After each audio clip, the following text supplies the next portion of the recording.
Hello and welcome to today's Cybersecurity Summit Power Hour. My name is Rick and I will be in the background answering any WebEx technical questions.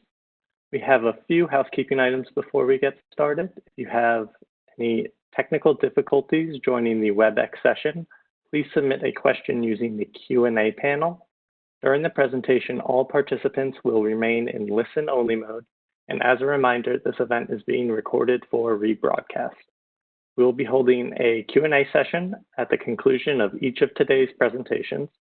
We encourage you to submit written questions at any time during the presentation using the Q&A panel at the bottom right of your screen. Please type any of your questions into the text field and hit send. Please keep the dropdown as all panelists. With that, we invite you to sit back, relax, and enjoy today's presentation. I would now like to introduce Bradford Rand, CEO of the Cybersecurity Summit. Bradford, we have the floor. Great. Thank you so much for joining us. This is our inaugural West Coast edition of the Cybersecurity Summit Power Hour. We certainly wish we could see you live like we typically do at our cybersecurity summits, and hopefully that'll happen either in the fall or in 2021. So in the meantime, what we're doing is bringing you these security briefings in each part of the country so you can hear from the best experts from law enforcement and from some of the most cutting-edge cybersecurity companies to basically let you know what threats are heading your way and what are best practices and solutions that you can utilize to protect your enterprise, especially due to the fact that between 70 and 90% of us are now working from home. So without further delay, I'd like to introduce you to one of our great speakers that has joined us before at our West Coast shows, Supervisory Agent Elvis Chan from the FBI. He's been with them for over 15 years. And without further delay, here's Elvis Chan from the FBI joining you now. Bradford, thank you very much for.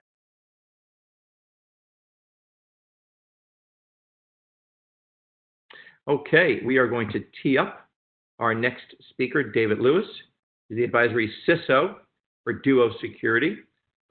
He has a wonderful, colorful presentation. And let's just make sure that Dave is on the line. Dave, are you with us? I am here. Can you hear me okay? Perfect. I guess you're still wearing that great headset and that gamer microphone? Oddly enough, no. Well, you sound like a radio announcer, so. Well, I used to be one. Well, there you go. See? Good. Excellent. Well, thank you. We now have over 310 people tuned in to us. So, Dave, take it away. Look forward to your presentation. Thank you very much. And thank you, everyone, for joining us today. I really do appreciate you taking time out of your schedule. I am Dave Lewis, and this is my talk, Zero Trust and the Flaming Sword of Justice. And I'll delve into what that means a little bit later on. So, first and foremost, I have been doing this for about the better part of about 25 years, and along that way, I've done everything from being a firewall admin right through to being a CISO for a power company for a couple of years, and all points along the way, including a stint as a contractor for the DoD, the FBI, and several other parties like that. It was rather an entertaining adventure, to say the least. But the really interesting thing is along the way, hackers is the term that tends to be given a short shrift in many ways, and I like to use that as my term, and I use attackers very purposely for the criminal bent, because if you do a quick search on what hackers must be doing, apparently not too many people like us a whole lot. But I hope that I can balance that out by the fact that I am Canadian and that I work for a very awesome company called Duo. If you need multi-factor authentication, hint, hint.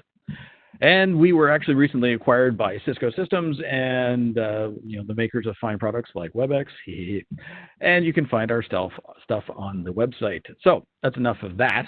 What I'll get into, though, is a miss that we had. When we had Duo and Cisco come together, we could have been Disco.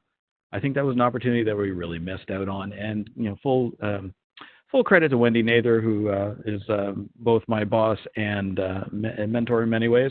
And that was her terminology. So what do we do here at Duo? Well, our mission is really simple. We're here to protect your mission. And I'm going to be talking about zero trust. This is a term that I found that is rather divisive for a lot of people. They see it as both a positive and negative depending on who you're talking to.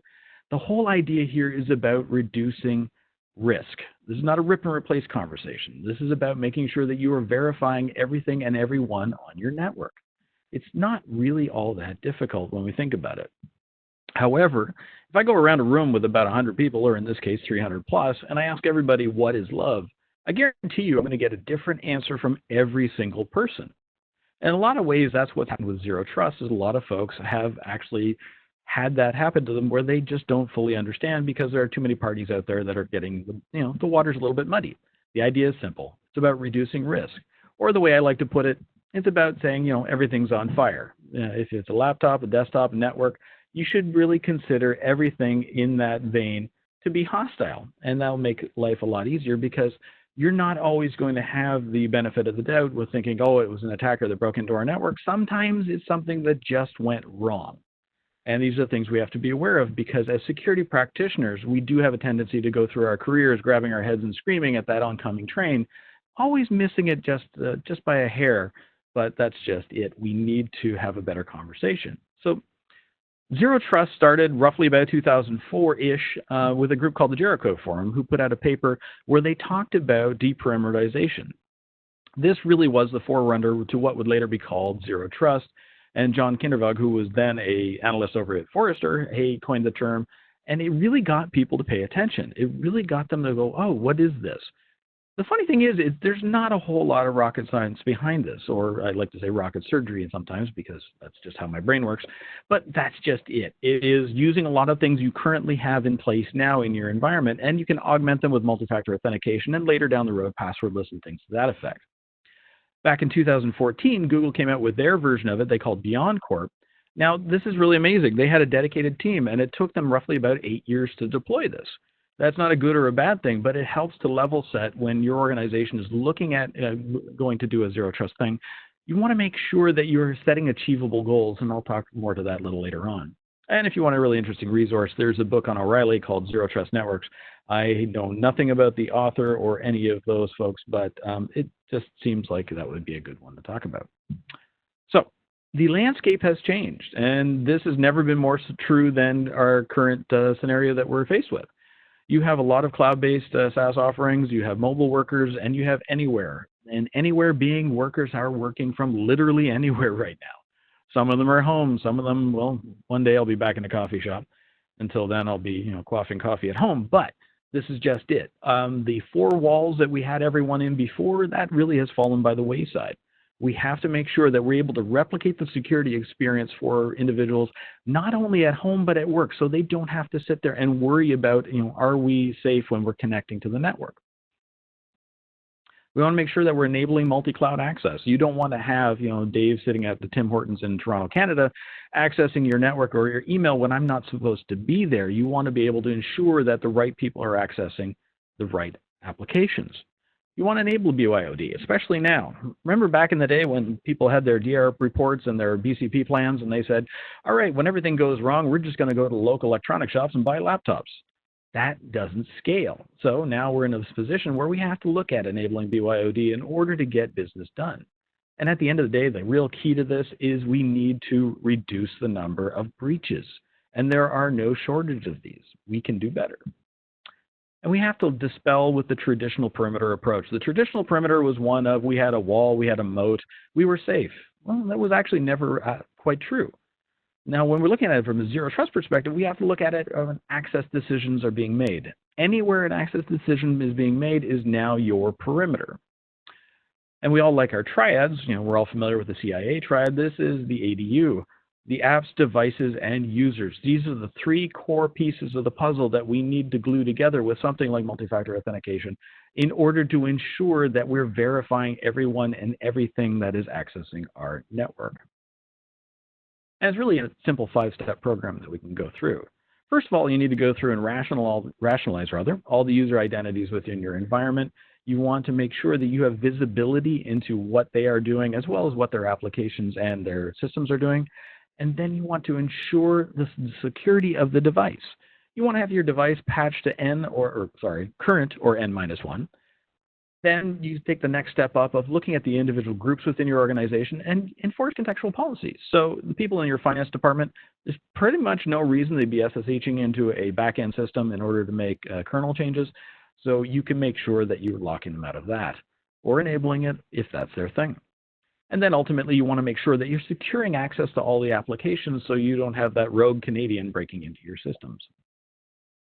Now, along the way, I have learned quite a few things. I mean, I've done about 25 years in security, and one lesson I've learned that is absolutely hits home is that castles simply don't scale.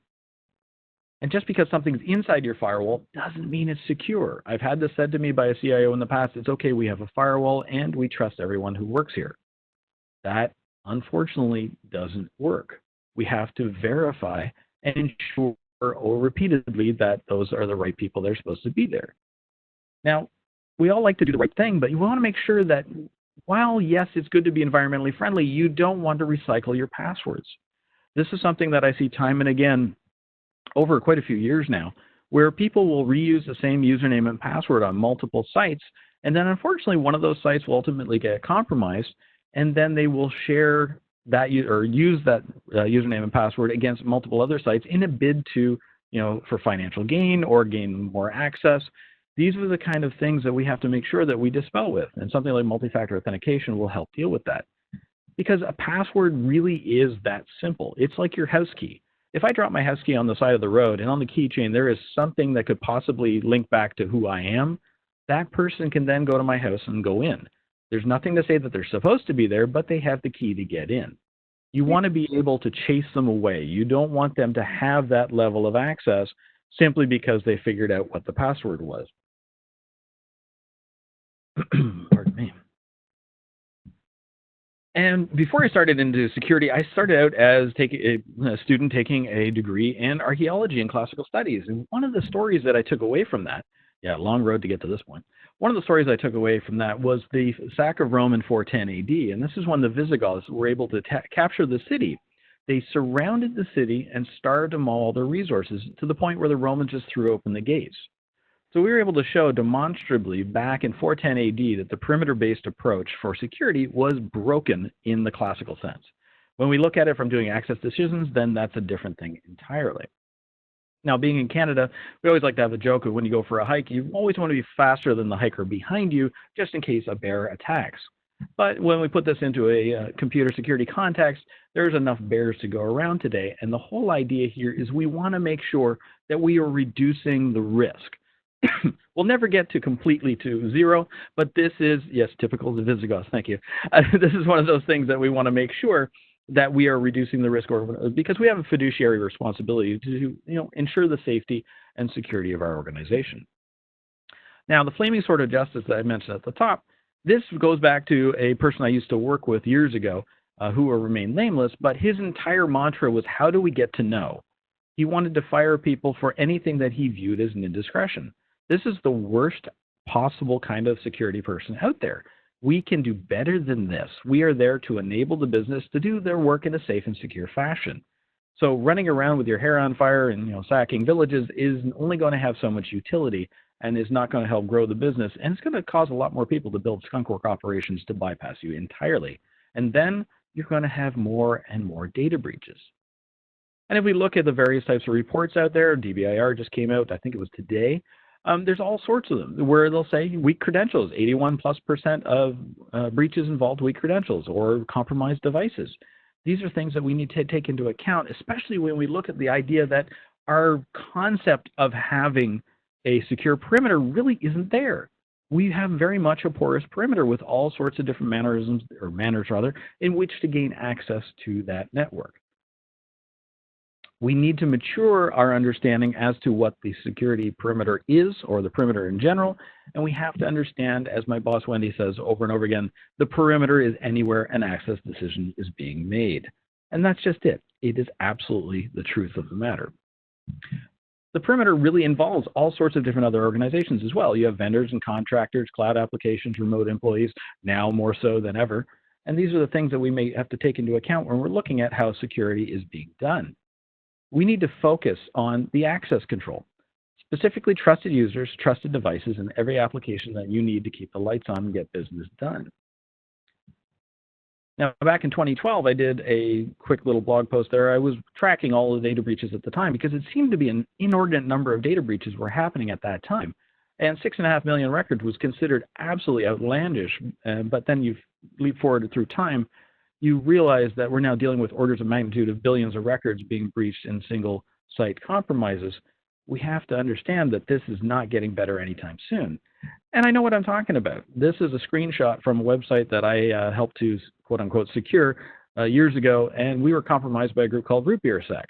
This was a server that was supposed to have been taken offline 2 weeks prior, but yeah, it didn't happen. And you know what? I had to fall on my sword, and our team had to fall on our sword because we hadn't followed up with the team that was supposed to take it offline. We accepted that they were going to do it. We didn't verify. See a theme developing? So about 4 years ago, this was from a site called informationsbeautiful.net. This is a graphical representation of data breaches. I've blanked out all the names to make sure that I don't upset anybody. But this just shows you the order of magnitude from about 4 years ago. Then about 3 years ago to now, we have, well, yeah, they don't fit on the screen anymore. So much so that the site informationsbeautiful.net had to change the way they were doing the presentation of the data because it simply didn't fit anymore. We got to do better. So that begs the question, what is open in the USA from a ports and protocols perspective? So a quick scan as of yesterday, there was 182 million plus ports that were listening. Now that's not a bad thing, but this is something you have to take into account that statistically there will be a portion of that are susceptible to issues. And if you go through that 182 million and break it down, we find that over 1,500 of them were susceptible to Eternal Blue. Over 18,000 of them were susceptible to Heartbleed, which is actually a little bit shocking when you consider how long Heartbleed has been around. And then we have over almost 39,000 systems that were susceptible to Bluekeep. These are things that we need to be able to address, especially Heartbleed, because this has been a known issue for years now. So we have to reduce the attack surface. We want to devalue the stolen credentials so the attackers don't come after us anymore and change their tactics. We want to make sure there's no low-hanging fruit. We don't want to make it easier for them than they already have it.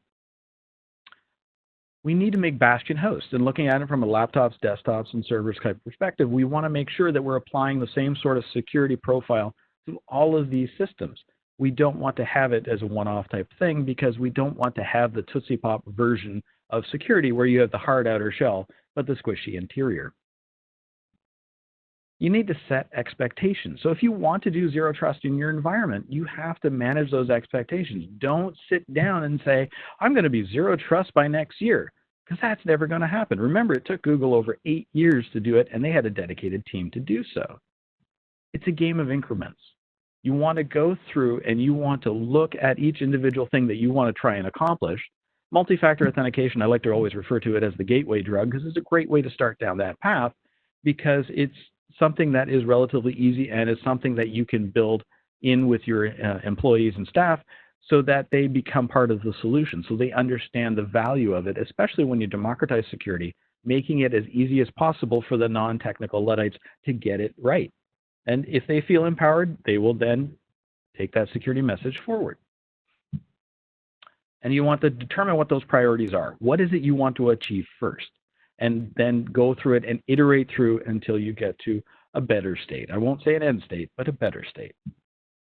Because the attackers will take your credentials and they'll run them at you depending on what they find. So imagine, for example, your site had been compromised roughly about 200 days on average, depending on what report you're reading before you even notice they're gone. Let's just shorten that. Let's say it's 10 days. If the attacker had your credentials for 10 days and came after you, that's a lot of damage they could do with legitimate credentials. You don't want to make it any easier than it has to. You want to verify your users, you want to verify their devices, and you want to protect every application you need to get the business done. You want to look at it, your sources truth, which might be Active Directory, look at your device inventory, do authentications for multi-factor authentication, and then on to the applications that you marshal access to. Trusted users. Do you know who's in your environment? Do you have a person in your environment who has super user status that had their credentials used 2 years ago, but they've been deceased for 5? That actually happened to me years ago. Not that I was deceased, but that particular scenario exactly is something that I had to deal with. Stolen credentials. Attackers will have a username and password. They go to town if they have that, but if they need a second factor and a trusted device, they're not going to be able to get their job done, and they'll move on to another target. Trusted devices, you want to make sure they're patched to current or N-1. And if you enable it such that it makes it easy for the employee to patch their systems themselves, you don't have to worry about pushing out patches from a centralized location. You can teach them how to help themselves. BYOD, especially in these days, you have to be able to enable your workforce to use whatever they can in order to get things done if you don't have the assets in your inventory. Every application, you want to make sure that you're controlling that access, whether it's on-prem or in the cloud. This is something that is achievable in a zero trust type framework.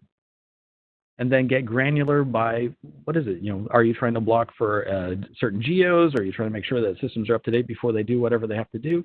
These are all things that you can get right down into the weeds, and you can lock it down depending on what you need for your risk profile. So the easiest way to go through this is look at the asset inventory. That's the number one, see what you have. As well, in tandem, looking at your user management. Do you have users in your environment that have left and your staff add remove process missed them? Something to have a look at. You want to look at device management through a uniform policy. You want to make sure you have defined repeatable processes. And these are processes you can build. You don't need any vendor to do that for you. You want to look at the analysis of all that data that you're collecting from multi-factor authentication, from their logins, from their behaviors, to see how they're operating within the environment. And network zone segmentation. There is no way in this day and age that you need or should have a flat network that spans the globe at a company that I used to work at that will remain nameless. The authentications need to flow. Supply chain is a great example of this. The attackers are always looking for new and exciting ways to get into your network. This here is a screenshot from a submarine cable map.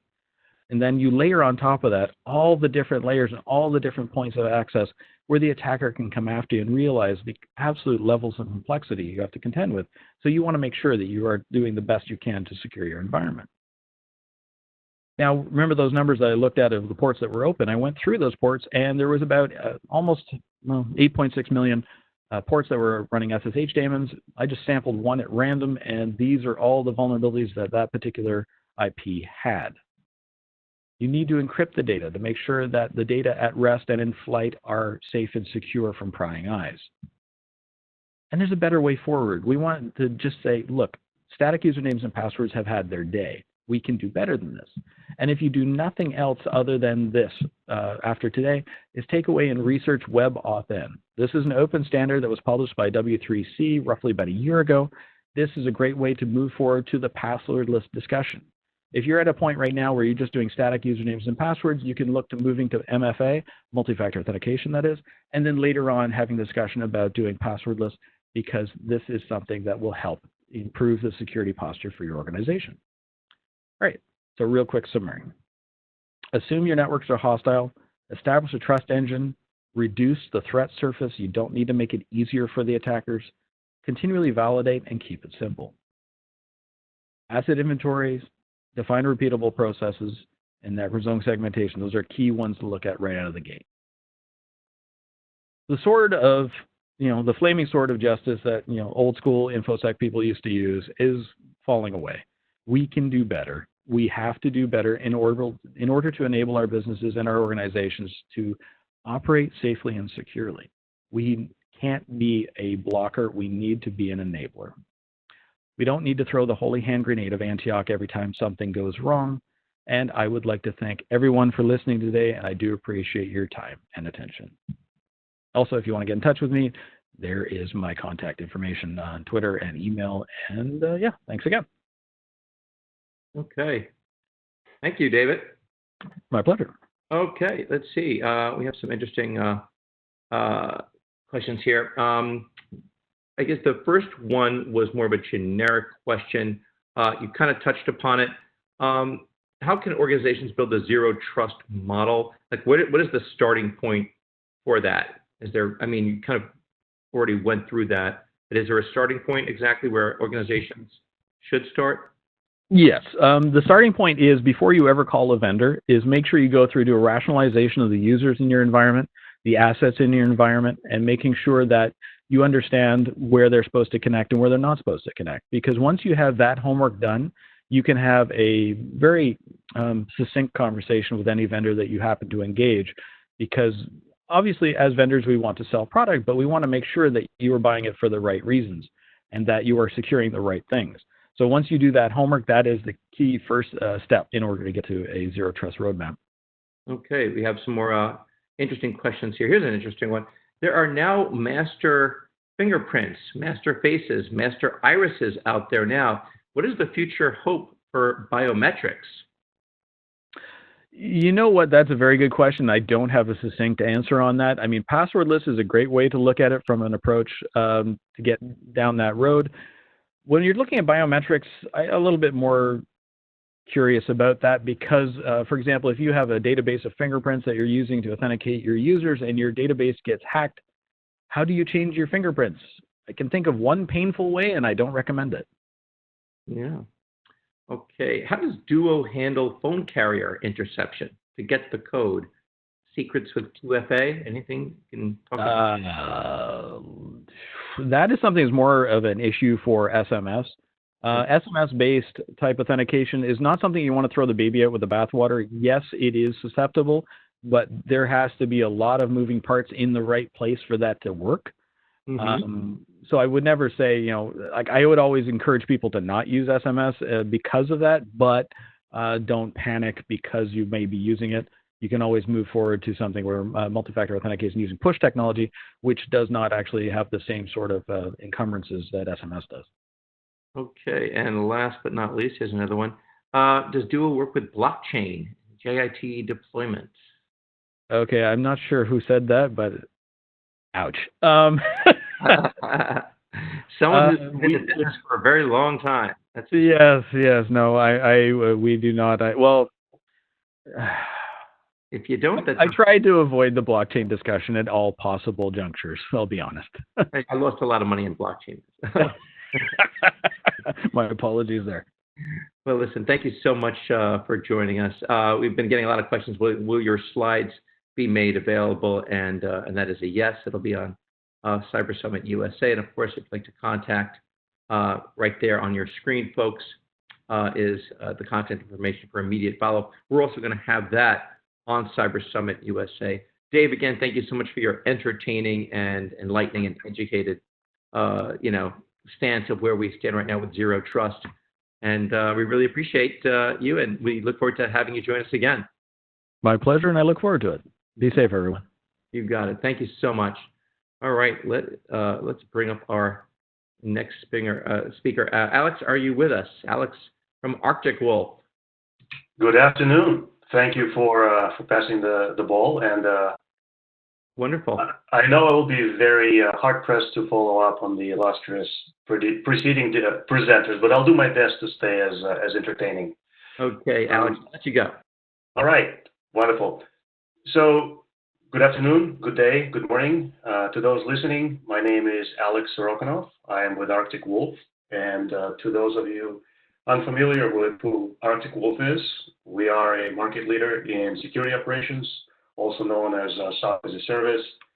And we use our cloud-native Arctic-based Arctic Wolf platform, observation platform, which we use to provide security operations as a concierge service experience to every one of our customers.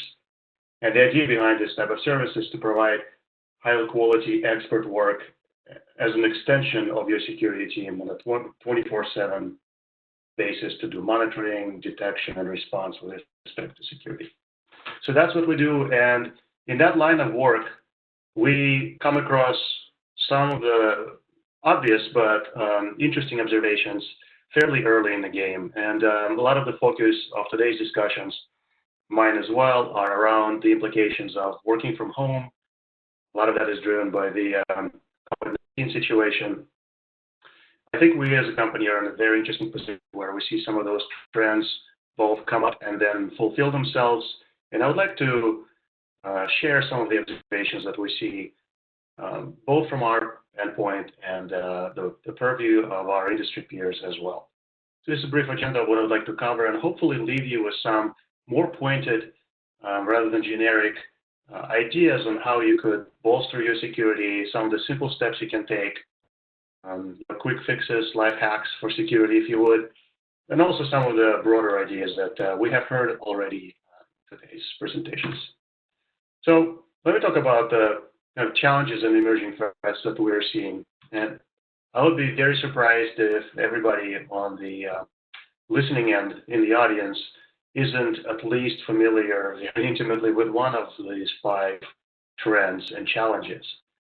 We're seeing it across our customer base. Probably the most obvious one is that the shift in topology of our workforce has exposed just some unpreparedness within the organization. Depending on where we are geographically and within the industry, really, there's no saying how prepared we were for this en masse transition to remote operations by our workforce. And so in terms of security policy, a lot of the companies simply are not, we're not envisioning and as a result are not prepared for a lot of the security-related and IT-related activity and therefore policy that needs to be established for that. So they're forced to design and implement those policies on the fly. It's not easy. And if you consider the overall stress that's already imposed on the IT processes and humans behind those processes, it's not an easy task. Speaking of IT processes and resources that are severely impacted during this transition, it's really hard to underestimate the effect it had on everyone's IT staff, first and foremost. That's one of the things easy to overlook. We are humans. IT staff, as heroic and proficient as they are, can only do so many hours a day of productive work. So this is one of the heavier impacted areas, and vendors like Arctic Wolf are coming in to help in these situations. Besides having just limiting sides of the human sides of IT and process within the organizations, there's this hard limit on physical resources. We're talking about software and hardware, and a lot of that is things that you cannot control yourselves. If you haven't been able to provision extra bandwidth for your remote users, sometimes it's not as easy as picking up a phone and calling for more. And that ties into the fact that just overall hardware sourcing is difficult. If anyone out there has asked their employees to go and buy laptops at their local Best Buy or what have you, I would like to get a shout out from them. Just curious to see what the statistics are. We've heard some interesting stories of people being asked to go and buy like 5 laptops on behalf of the company just simply because of this expected hardware shortage. And then last but not the least, employee behavior. I think this is something that's been slowly flowing in the direction of this change, but this sudden transition to remote work is something no one was prepared for. And look, as security practitioners and IT custodians, if you would, we're used to having some kind of a perimeter, a castle with a wall and a drawbridge and a moat full of hungry alligators floating as something we can at least lean on. And all of a sudden, we're pushing our employees out to the remote, and what ends up happening there is we are left with people that have picket fences and a fairly flimsy door. We need to help them be more secure, and also need to expect that this meshing of work life and personal life is going to drive some user behavior that is challenging to security. COVID-19 specific, there's some interesting threats, and the common thing I'm noticing here is that the types of attacks and types of threats that are visible out there are not new. COVID-19 is it just adds extra kicker, if you would, or flavor to the attacks, but it doesn't really create any new compromises or attack vectors, if you will. So, phishing and social campaigns, malware distribution, all the usuals. Let's talk about some of these and see how COVID-19 flavor has actually helped, bridge some of the, what normally would be a solid defense within our user base. And just another point to that is, fear is a very serious adversary. We just need to be aware of the transition that people have gone through, and that we're all prone to making rash or reckless decisions when we are afraid. Here's an example of one of the phishing attack that this has been published by KnowBe4. The interesting piece here is that we all know, and this is a very old familiar, that HR and IT departments, you usually pay attention to them, and the target for impersonation in terms of email origin, they are right there at the top of the list. So you take that and you add a little bit of a fear related to COVID. In this case, we're talking about an impersonated email by supposed HR department that requires your employee or an employee to click and take action. The two kind of pressure points that are being exerted upon here result in people often just glancing over, clicking, going to what looks like a OWA app, logging in, getting their credentials harvested, and the rest is history. Some of the recommendations around an attack like that would be to, again, just because people are working from home, the security landscape really hasn't changed that dramatically. We still need to be doing the same things we were doing, such as maintain security training, stay in contact with your users. And as far as a tactical tool here for this type of attack, this is a fairly easy one that could be implemented. If you were to make sure that your email server adds external to all of the non-internally originated emails in the subject line, in this case, if an employee gets something from what looks like is their IT or HR, if they see external before the subject line, they do not even need to read any further and just discard it. Another type of an attack that has been brought to light with COVID-19 arrival, this one is discovered and reported on by CoFans. In this case, we're talking about an impersonation of, I believe it's a CDC. And so what the attackers are doing here is it's pretty clever. It's not technically difficult, but the results are very, very effective. You end up having a recipient who legitimately, for a good reason, now believes that they are reading an email sent from cdc.gov. And further inspection of the links in that email reveals that they're bogus, but sometimes, again, if the right language is used, it's easy for the user to just abandon their good judgment and not inspect the link before clicking on it. One of the advice that I would give, and we usually give to everyone, is on the user side, look, if something is too good to be true, at least Google it. If this is a very important bulletin and you're about to click on it, just Google it. You'll probably find that information, or go to cdc.gov directly. It's not that hard. It will save everybody a lot of heartache. And on the system side, this type of attack could be avoided by using things like SPF, Sender Policy Framework enablement, that prevents that hello compromise, or using the hello command rather. As far as malware, so that's another interesting one. The attack vector is kind of old and tried. We have an email that is sent in that it's a fairly, I would say, recent, by industry standards, I guess, depending on which industry you're in, 2.5-old vulnerability in Microsoft Word. And what ends up happening is a user who is targeted with some industry specifics. And then, again, in some industries, it is more common than not to actually get attachments that are Word in an email. Upon execution or opening of that document, this 2.5-year-old Microsoft vulnerability is executed and results in a download and install of Buzzeralt. And at that point, a lot of bad things can happen, especially if you do not have a proper endpoint prevention EPP product or it deployed on that endpoint. So again, a couple of things here from protective options. You definitely need to make sure that you're not running a version of Microsoft Word that is that old, right? So this is where having the vulnerability management program in place, especially as we send people home with sometimes not sanctioned hardware, that's something that needs to be looked at and taken seriously. And again, endpoint protection, antivirus, maybe something more sophisticated. That there are plenty of good products out there that deal with these types of attacks and would have intercepted this. Here's another one.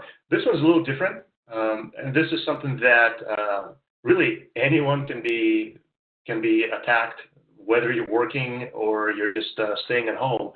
And the compromise here has to do with the fact that some of the commonly accessible and widely used network devices, such as Linksys and D-Link routers, have been compromised and are susceptible to attacks where DNS redirection, that DNS that most people just take for granted when they plug into their household network, that DNS could be redirected behind them or in front of them without their awareness.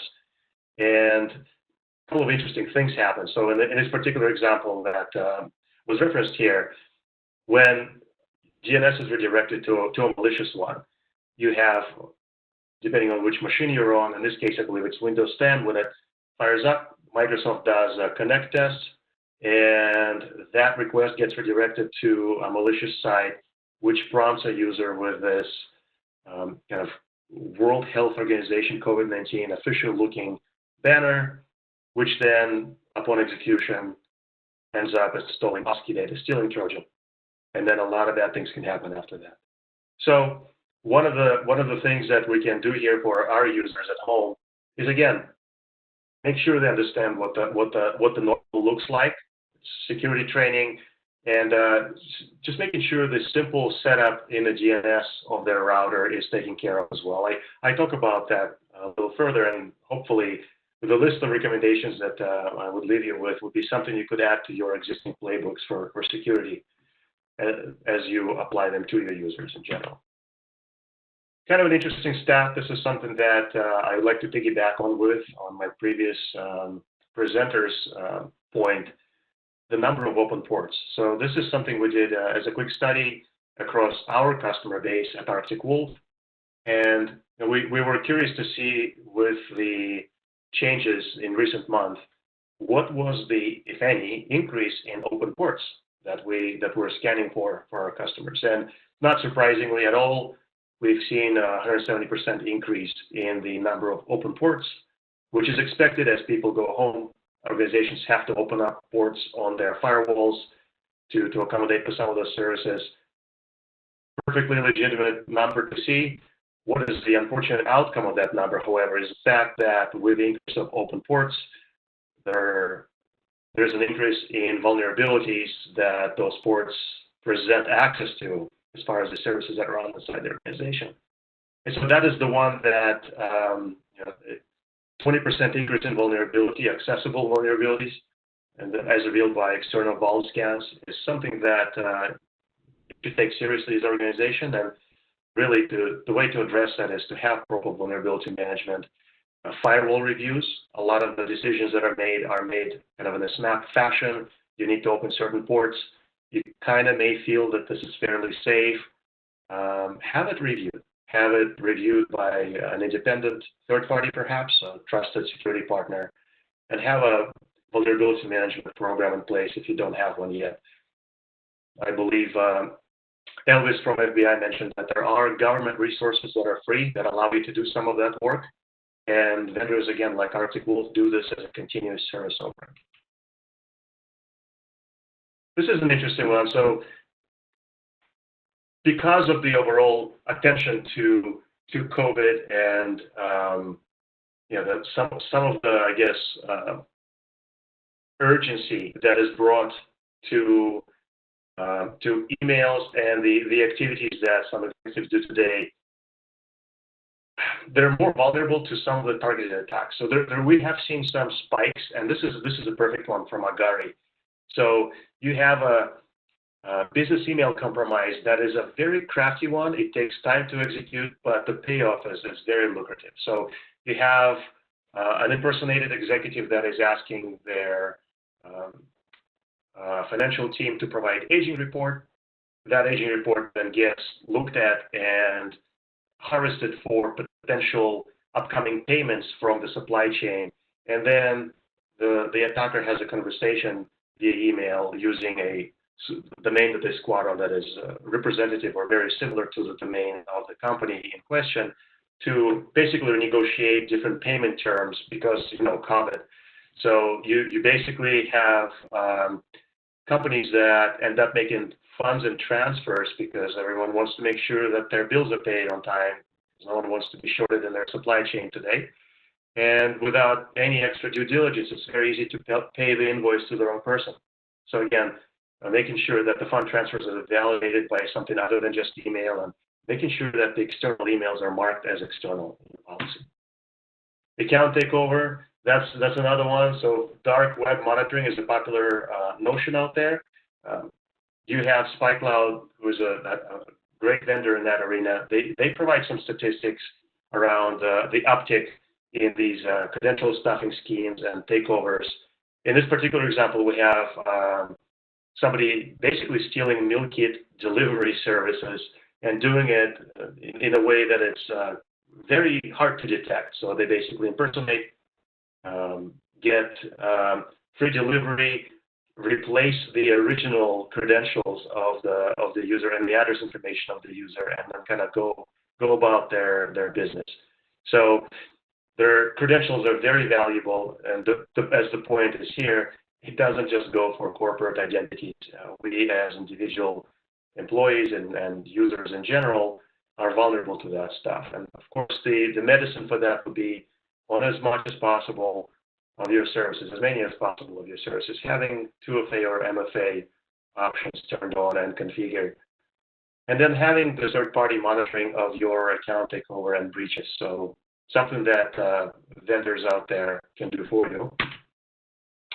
Let me move on to a list of a laundry list of industry standard recommendations, and then I would like to give you some article-specific recommendations. It's a fairly long list. I do not expect anybody to remember this, but you can refer to it later at the end of the presentation. I hope you find some of this useful. Some ideas are creative, we feel, and are fairly easy to implement. So again, communication, now more important than ever. Not just by email. I mean, if you're like anyone else working from home today, the amount of email communication has gone in volume, and that message can be easily lost. So communicate, but also reinforce that training, be engaging. One of the ideas that we've shared with our customers is to go to the business unit leaders directly and say, listen, on your weekly stand-up call, spend 3 minutes and talk about these 3 things that are security related, just to keep the employees engaged so they don't hear about this via weekly email blast, but it breaks down that wall and makes it a lot more personal. Leveraging VPN to access company resources, that's a heavy one. Obviously, everyone is using VPN today, a lot more of it today, I would say, than 2 months ago.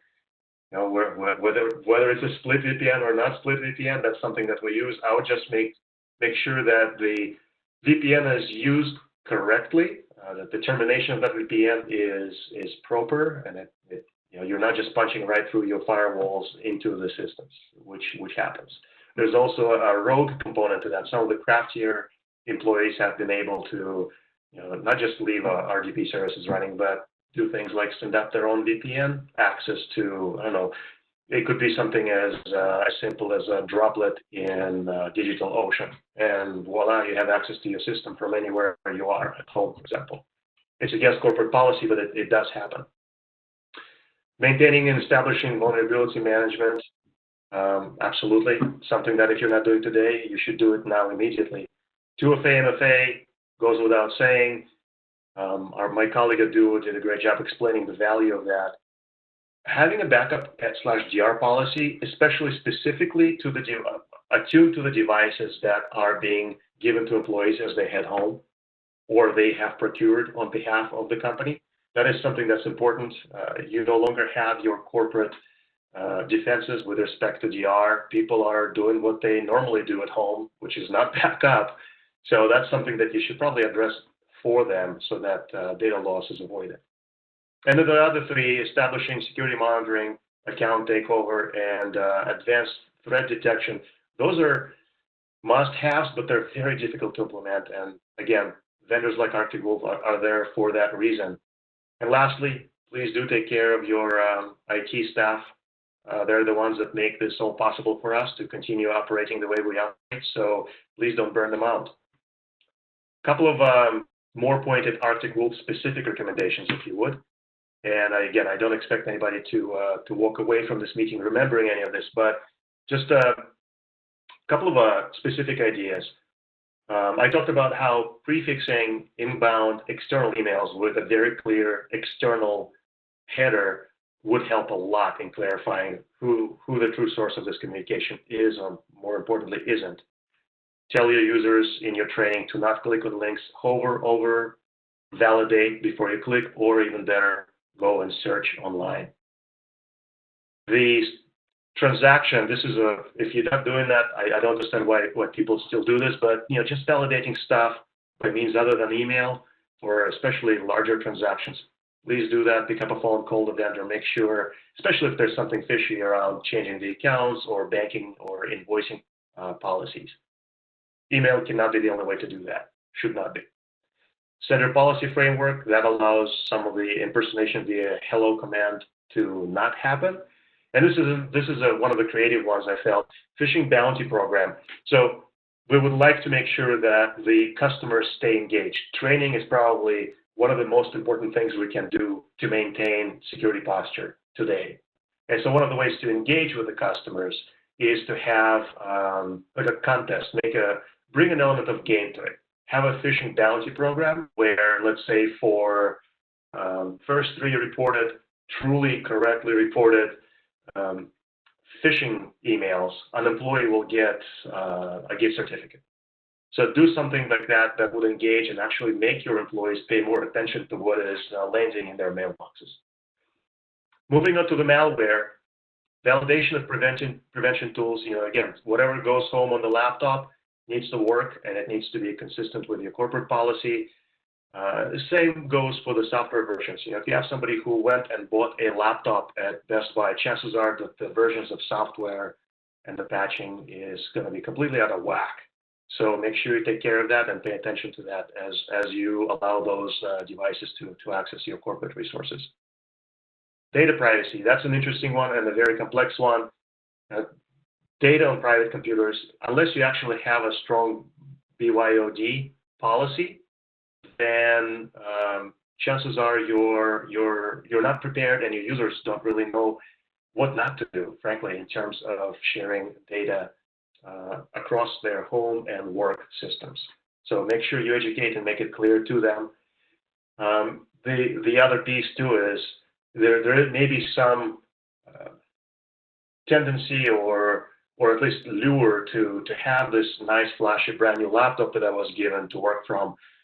Maybe I can use it to play games in the after hour, or have my kids use it to play Roblox on at 9 p.m. Please don't do that. It's not acceptable. You just need to be clear about that with your employees. Some of the systemic things that we can do, and something that needs to be done anyways, but very important to reemphasize today, especially with respect to this increase in the attack surface. We've sent people home. We've opened up a bunch of new ports, as the data suggests. We need to make sure that, because it was done in a rush, this is not something that is forgotten. So first of all, make sure you have your configurations backed up, that you do before and after assessments of your configurations. You could get some third-party help here as well. And that goes for the Active Directory. Make sure that the right individuals, right accounts are added to the right group memberships. So the idea is to be able to take, when this is over or on pace, you can take a breath, go back and review, and you actually have a history of what transacted here. So you can make changes back if necessary. This goes for the general infrastructure audit as well. Please tick it on everything. That allows you to see the change history, especially if the change control wasn't followed correctly and some things were waved through. This would allow you to go back and kind of reestablish the timeline and roll some of those changes back. Licensing agreements, a lot of vendors have stepped up and helped out their customers by giving courtesy licenses or temporary uplifts on licenses. Please make sure you have records of that so there are no conflict with your vendors down the road as you go. And my last one here, this is something that we're kind of thinking outside the box and things you could do specifically for your users, not so much as an organization to protect yourself, but these are more user-focused initiatives that every company could probably do. So it is important to kind of embrace the fact that we today are not just the custodians of our own IT, but we're also in a way responsible for the IT and security posture of our users that are sent home. So basically, my homestead is in a way under the purview of my corporate IT and corporate cybersecurity. So how do I make myself secure so that my company is secure? One of the ways to do it is to have your corporate IT engage your users on, I like thinking of that as be the geek squad, but with actual IT training. So go and have a quick security review, a security audit of individual users, households. Make sure that they have DNS set on their routers to something fixed as opposed to spoofable and pushable by attacks from outside. Wireless network separation, that is a tall one as far as the orders go, but an important one if you can manage that. Just do a quick checklist. Any IT professional can probably find 3 or 4 areas that can be improved upon in anyone's household. Spend that time with your employees when you have time, and help them be more secure. Password managers for everything that is not MFA or SAML or SSO within our companies. We probably already are using password management services. A lot of them provide free accounts as an extension of what they do. So consumer level free account from LastPass or Dashlane, and there's some free ones out there that you can employ and teach your customers to the proper hygiene of passwords, frankly. Some statistics out there suggest that we have between 90 and 400 accounts per person on average. You guys are probably just as confident in the fact that a lot of those credentials are shared. So this is a way to address that problem. Just say yes to password managers. Disposable email addresses, this is an interesting one. It's more of a sophisticated play, I would say. Not for everyone, but the value there is great. As we, as again, consumers and working from home employees are now engaged in getting more services. E-commerce is on the rise, obviously. We're opening a lot of new accounts with a lot of new different services. Generally, it flows to 1 or 2 kind of buckets, email buckets. And the compromise there is, well, the credential stuffing, obviously. But one of the ways to avoid that is to have this kind of firewall of a disposable email service. So the one I'm referring to here is 33Mail, where you can basically assign a custom email address for anything inbound from the new service you sign up for. So that provides that unique representation, that one-to-one mapping between what you do online and the email address associated with it, dramatically shrinking the attack surface. And then last one, this is the one that I kind of dreamt up myself, and I'm the beneficiary of one of those, have been a beneficiary of one of those programs. Invest in your users' home security. Giving advice and practices to your users, that's one thing, but nothing, put some of your money where your mouth is as an organization. If I'm at home, just considering what the work dynamic looks like for an average employee, if I'm now at home, I probably cannot conduct my business just staring at the laptop. I probably need a monitor, and if I'm using my home systems separate from my work systems, I need to have something that facilitates that day-to-day operation. So a KVM switch where I can share my monitor and keyboard, maybe an upgrade in some of the gear that they have to make their life more palatable. And then consider perhaps doing an IT allowance for extra bandwidth. Maybe sign them up or give them an allowance to sign up for cloud backup for their household. So all of those ideas are something that you could probably adopt and take advantage of as you are dealing with your sudden remote workforce. Lastly, parting words about Arctic Wolf. Listen, our job is to make sure that your security operations are present and augmented correctly. So what we do is provide 24/7 security operations coverage for your infrastructure, be that on-prem or remote. We do with identification of new threats and dealing with the existing and most benign threats as well.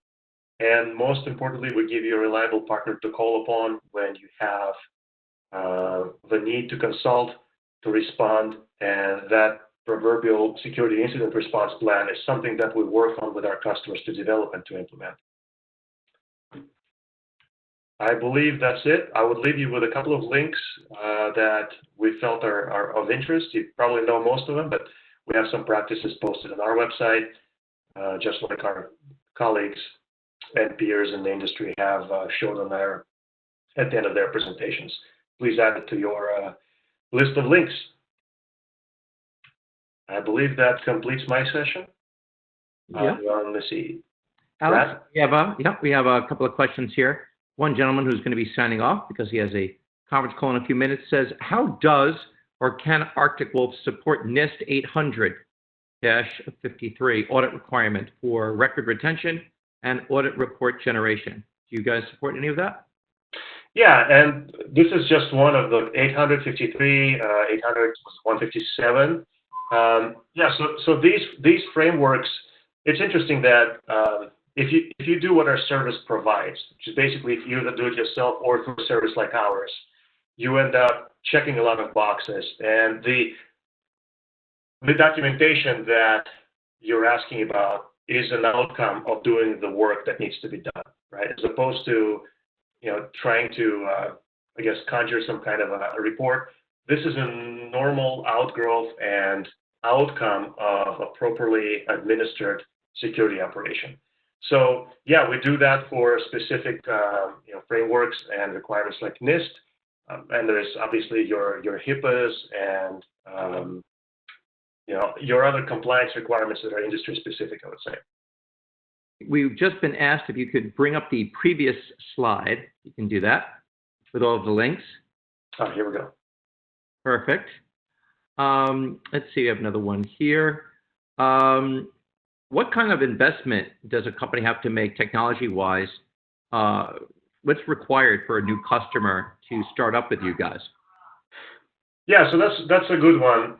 And the mileage would vary, obviously, to fully get somebody integrated and get their entire operational services turned over to a partner like Arctic Wolf may take some effort, but really we can start getting insights and results very quickly, within days, maybe a week or two. And in terms of investments, the whole idea behind this service is that we're not trying to replace any of the existing controls. We're finding gaps in those controls, and we can make recommendations to configure them correctly or to deploy additional ones. But the idea is you have your existing security controls, let us monitor them. There is no additional technology investments. Anything that comes from Arctic Wolf is a part of the service. So we're not asking you to buy a set of devices or third-party software to enable this. So in terms of a timeline for your security services, what do we look like if you heard and is interested to work with you guys? Some things are quicker and easier to turn on. So for example, the risk management / vulnerability management, that is something that can start yielding results almost immediately, like external vulnerability scans and then host-based scans. The actual detection and response, that's something that may take a few calls and some back and forth with the customer. We can ask for a couple of weeks, and a lot of that pretty much will go at the speed of the customer, really. And considering if you're not doing security operations, you don't have a SOC today, it's going to be practically impossible to stand up a service like that yourself in any reasonable amount of time. So we're comparing that to maybe a couple of weeks worth of investment, and getting security insight and expert help within that time frame, I think is pretty darn good. Excellent. Alex, thank you so much for your experience and your tips here. I really do appreciate that. And we appreciate you joining us, and we look forward to having you present perhaps in the very, very near future. Thank you so much. Thank you very much. Okay, everyone. We have our final speaker teed up, and that is going to be with the Department of Homeland Security, the new division called CISA, which Joseph Oregon will roll right into, explain what division that is, and the entire plethora of tools that taxpayer money has already funded that are available to you out there in the cybersecurity world for free. He's going to go into an in-depth description of that, along with his viewpoints of what's going on today, best practices, and so forth. So without further delay, let's get Joseph Oregon from DHS and CISA. Joseph, are you there? Yes, I am. Can you guys hear me fine? Yes, we can. Okay, take it away. Thank you, Joseph. Okay, excellent. Thank you very much. And good morning, everyone. My name is Joseph Oregon, and I work for DHS CISA. I'm the cybersecurity advisor for Southern California. And before we get started, I'd like to thank Megan Hutton and Brad, our Rand Bradford, and everyone at Cyber Summit USA for successfully putting this together and inviting CISA to participate. Thank you all for that's on this that's joining us today, for taking time out of your busy schedule to hang out and talk nerdy with us. I need to say I wanted to use a Yoda avatar so I can hide my DEF CON red baby mohawk, but last minute changes to use this logo was deemed more appropriate, so please don't revoke my nerd creds. As mentioned, CISA stands for the Cyber and Infrastructure Security Agency, and we're the new agency under the Department of Homeland Security. We balance both the cyber and the physical portfolio for the United States. Okay, so what we're looking at covering today, a few topics, today's threats and trends, especially around the dynamics of COVID-19. We are taking a look at teleconference security, supply chain, and various services that CISA provides our partners. I'd also like to do this without a lightsaber or cat meme slides. I may not be successful, but I'm going to try. And as we move along, there it is. So as I mentioned earlier, CISA is the nation's risk advisor, and we work with various partners to defend against today's threats and collaborate to build a more secure and resilient infrastructure in the United States. Under this kind of like umbrella that CISA provides, we kind of take a look at managing various aspects, risk affecting our national infrastructure security, coordinated response to threats and incidences. We promote and build critical infrastructure security and resilience. We secure federal networks and business locations, improve emergency communications. We also provide training, share professional development training and resources for current practitioners. And we provide public awareness. CISA sponsors a wide variety of programs to raise awareness.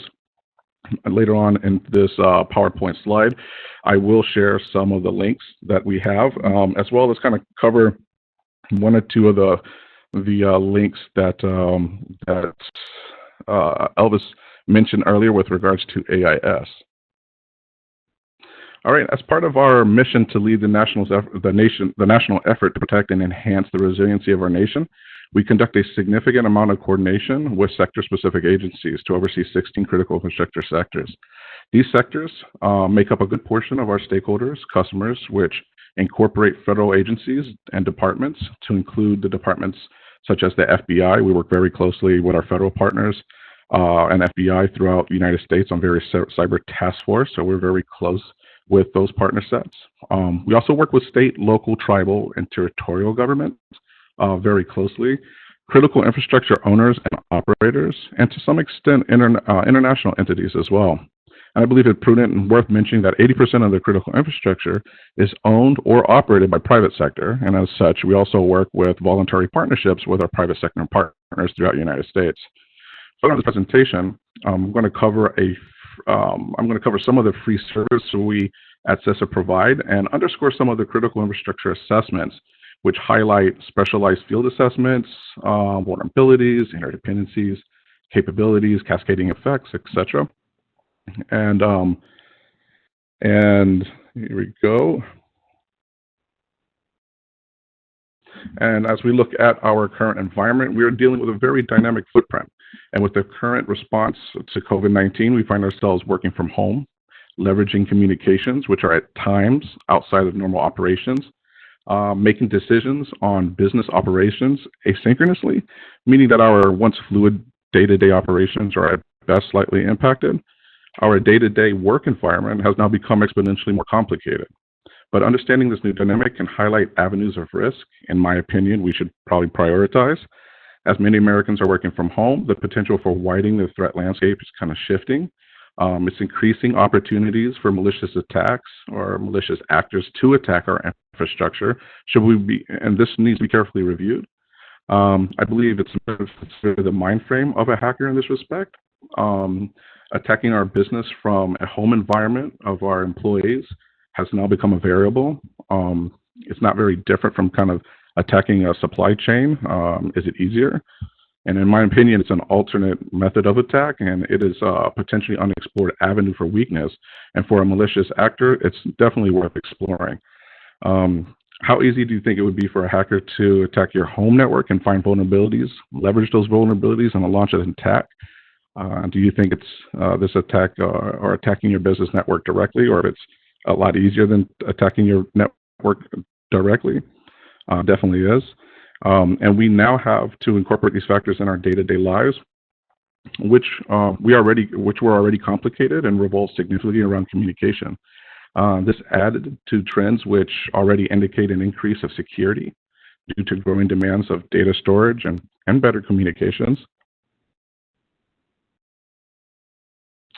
And as we take a look at communications, our dependencies and relationships and interactions between private and public sector, with emphasis particularly on vendors, never has there been a greater need to manage and assess these dependencies as now. And given some of the incidences we have seen in the news for the last few years, the threat against the relationships or these relationships has increased. So how are we targeted? As we take a look.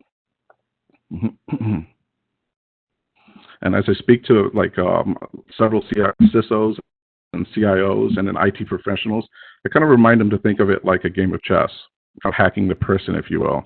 It's slow, methodical, very precise.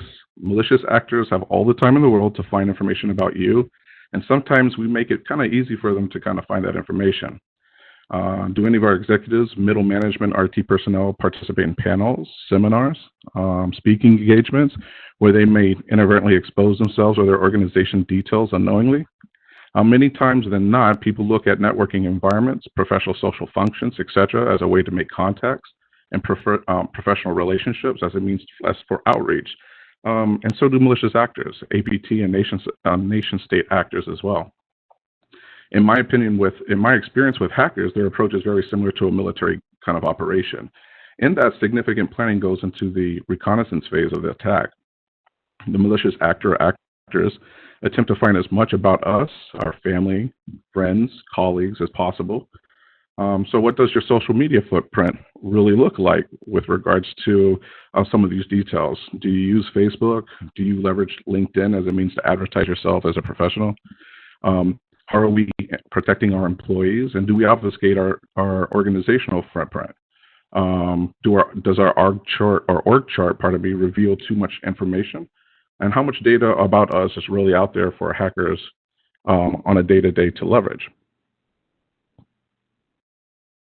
I asked earlier, how could we be exposed? The Internet of Things, which is now given its due attention and still a factor.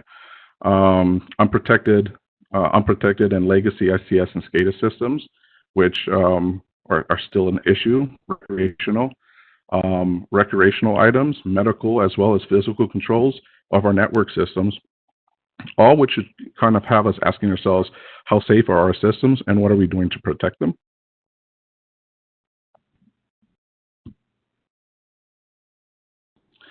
As I mentioned earlier in this slide, the current state of COVID-19 has us depending on communications, and rightfully so. The tools which we rely on support our day-to-day operational needs to communicate.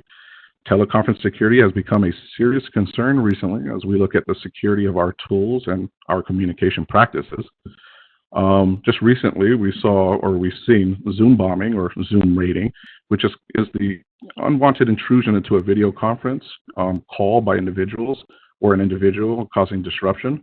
The term recently became popular due to the shift and adjustment we have from working at home now currently. So DHS, CISA, and FBI recently provided some basic guidance on trends and discussed some security options for consideration, which are highlighted in the slide above, but you can find on CISA's website, our main website. It kind of goes into some of the details that we're seeing with regards to teleconference software or different softwares. So as we take a look at the supply chain, our cyber supply chain, this is, as we are all familiar with, also identifies risk areas associated with typical supply chain to include a cyber supply chain. Governments and private organizations are affected equally and should be aware and consider every third-party organization that interacts with your business as a security risk, especially if they have privileged access to your network. So we're going to cover a few of these risky areas, which is poor information security practices among suppliers. Aside from the human error risk inherent to every organization, there's also an issue of some suppliers having terrible information security practices. This is how some organizations such as Target, etc., suffered a data breach in the past. Compromised software, hardware purchases from vendors, malware embedded hardware, third-party data aggregators or storage solutions are still a factor in consideration as we take a look at securing our environment.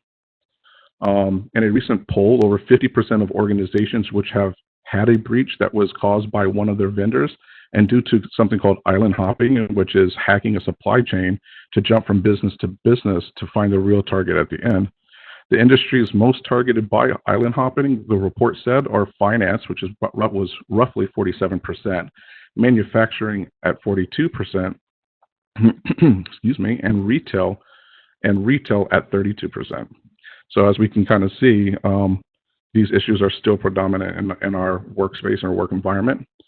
Other factors to consider when examining the cyber chain threat: software services, mergers, acquisitions, physical components, as well as network services, and of course, Internet of Things, which hasn't changed or has been a factor for a little while now. As I provide this PowerPoint up, this sampling of cybersecurity and offerings by DHS, the narrative of this slide is left of boom, which is your preparedness and activities that we have here, and right of boom, where boom is equal to incidents, our response, assistance, and cybersecurity advisors, and how we provide assessments, assistance, and protective security advisors, which are the physical elements, and provide those physical assessments for your organization. As mentioned earlier in the slide, the following assessments are designed to assist in identifying and understanding our partner's risk footprint. If I was asked to highlight a fact about these assessments, they're free, right, to critical infrastructure partners, and we provide some of these assessments to private sector partners who work directly with critical infrastructure. So are they free for everyone? Not specifically, but they're free for the majority of our private sector partners, especially as they pertain, again, to our critical infrastructure. So the range of cybersecurity assessments that we have here, and they're listed here for cyber, and the first one is cyber resilience review. These are specialized field assessments and are designed to identify risk, vulnerability, interdependencies, capabilities. The CRR identifies and evaluates cybersecurity management capabilities, maturity, and capacity to manage cyber risk during normal operations and times of operational stress. So it's our, if you will, our first assessment that we kind of take a look from the framework on how, what's affecting your critical service at your organization, and then we utilize that as kind of the introduction, if you will, into the other assessments that we also provide. External dependency management, as we already kind of highlighted in the PowerPoint slide, with regards to our dependencies. EDM is an assessment that takes a look at activities and practices utilized by an organization to make risk arise or to manage risk arising from external dependencies. So we take a look at what factors you have in place, what policies, and how you manage that risk, and we put it into an assessment that kind of highlights some of those concerns for your organization from the standpoint of CISA. Our CIS, or Cybersecurity or Cyber Infrastructure Survey, identifies cybersecurity controls and protective measures in place and provide an interactive dashboard for comparative analysis and evaluation. Cybersecurity Evaluation Tool, or the CSET, provides a detailed, effective, and repeatable tool for assessing system security against an established industry standard or a set of industry standards and guidance. Then phishing, a phishing campaign assessment, as we're probably all pretty much comfortable with or understand what it is, but measures the susceptibility of an organization's personnel to social engineering attacks, specifically email phishing attacks. The vulnerability scanning is a very sought after. It identifies your public-facing internet security risk through services enumerating and vulnerability scanning that we use at DHS. And then Vader, which I wish I came up with that name, which is pretty cool, provides an analysis and representation of asset owner network traffic, data flows, and device relationships, and identifies anomalies in communication flows, and kind of brings the risk associated to that to your executive team.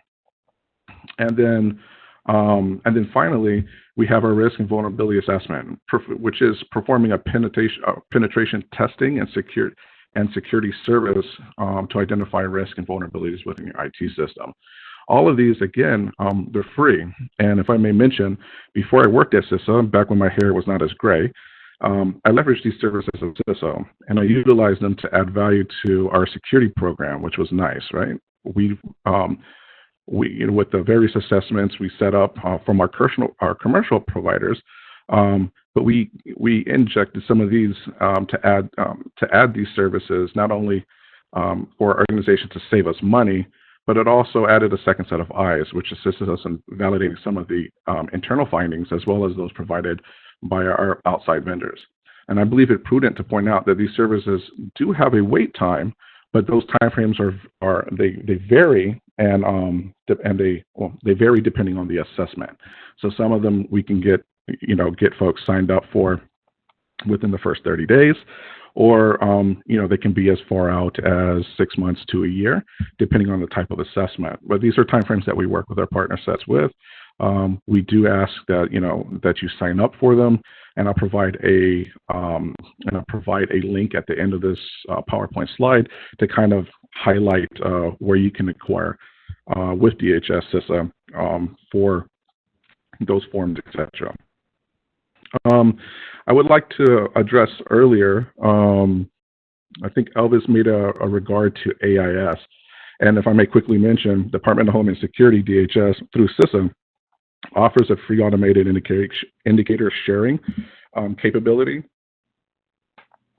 And it enables the exchange of cyber threat indicators between the federal government and private sector at machine speed. And these threat indicators are pieces of information like malicious IP addresses or the sender's address of a phishing email, etc. And they share it between our partners. Additionally, information about AIS can be found on our CISA website. And let me see, hit that real quick. And I just posted it up in the chat for you guys. If you want to just Control A and then Control C and Control V, and then you guys should have that link right there. If you guys want to kind of track some of that information down, that'd be it's provided right there for you. So as we move along in closing, I'd like to kind of highlight a few comments that President Obama made back in the day, which are still kind of relevant given the complexity of our cybersecurity landscape. And I believe that we should be guided by some basic principles, protecting ourselves being one of which needs to be a shared vision as a team, as a goal throughout the United States. And we kind of accomplish this by or through government and infrastructure working very closely together, sharing appropriate information as true partners should. We need to constantly evolve together as a team.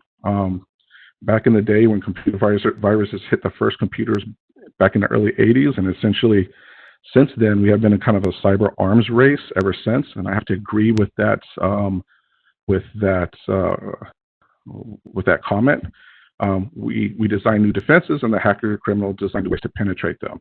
And I think that's very important because that's exactly what we see, here in 2020, and it's no different than it's been since the 80s. So, with that being said, please reach out to your federal partners, your local partners there in your region, your state, to kind of identify what services are available and make those contacts now, where you get a chance to, before an incident or before you need to conduct some services or some of the security services within your organization, just so you can kind of leverage what we have already in place.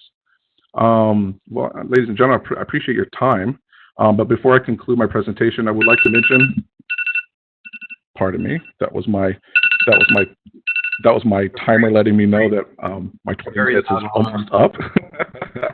But before I let you guys go, I would like to let you know that we have something very similar to IC3 that the Bureau has with regards to reporting, and it's reporting is granular, so it covers some topics such as incident report forms, as well as share indicators and defense measures. We have reporting for phishing, malware, report software vulnerabilities, etc. So we do share those with our other federal partnerships or partners throughout the U.S. government, and I did put that up as well. If there are any questions from the attendees this morning, if not, ladies and gentlemen, stay safe and take care of each other. Okay, I just checking to see if there are any further questions. Is there ever a time in an incident, meaning a breach, that they should actually contact your office, or is it just right to the FBI or local law enforcement? Yeah, so great question. Myself and a lot of my other CISA, CSA or cybersecurity advisors work very close with our regional FBI partners. A lot of us are in the same task force, a cyber task force, or the FBI cyber task force. So when an incident does happen and they send an agent to go for the investigation, a lot of times we'll tag along to assist, and at the very least provide services when they're appropriate.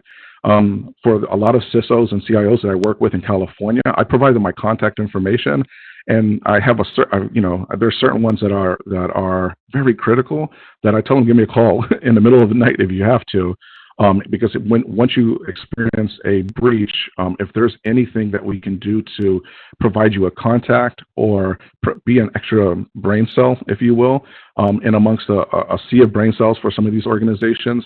But just having that visibility and the ability to kind of share information back and forth as an incident is happening, or if you do need assistance, then we can ask that question and get that question generated as soon as possible. We do understand that during a breach or during an incident, time can very much equate to money. We understand that those principles before BCP and BIA. So we understand, some of those responsibilities, and we're trying to get that information back to our partners as timely as possible. So understanding that is very crucial, and sharing that is very crucial. And I would have to, and I do like to emphasize that the faster we can send that information over to DC and identify any type of services that we can provide you, sometimes it's, sometimes it can be definitely a success factor in overcoming a breach or an incident. Not just for the victim, but obviously for many more people, because if you're able to identify whatever that breach is or who the actors are, you can certainly let other law enforcement agencies around the country know, and then that could further stop for future breaches and actually put a halt to that. That's for sure. Yeah.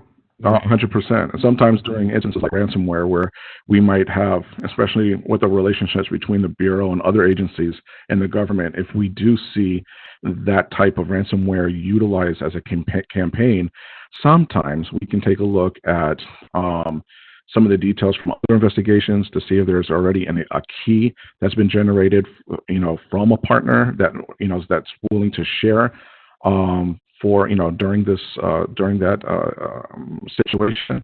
So there's additional resources there that probably wouldn't be available to an organization that's trying to stand their infrastructure right back up after a breach. So we can kind of do some of that legwork to kind of look and find out and provide some of that information to our partners.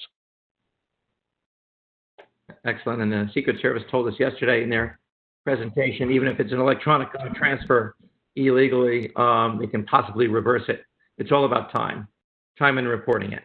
Yeah, I think we sit with as well with, and as you know, for our audience, if they don't know, Secret Service also is underneath the umbrella of DHS, and we also sit in amongst that task force with Secret Service. And as they start to identify and share that information, we get that communication, we get that discussion happening ASAP, so we can try to assist in that process.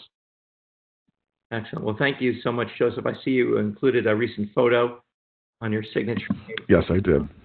Thank you very much. There was time for the cat meme.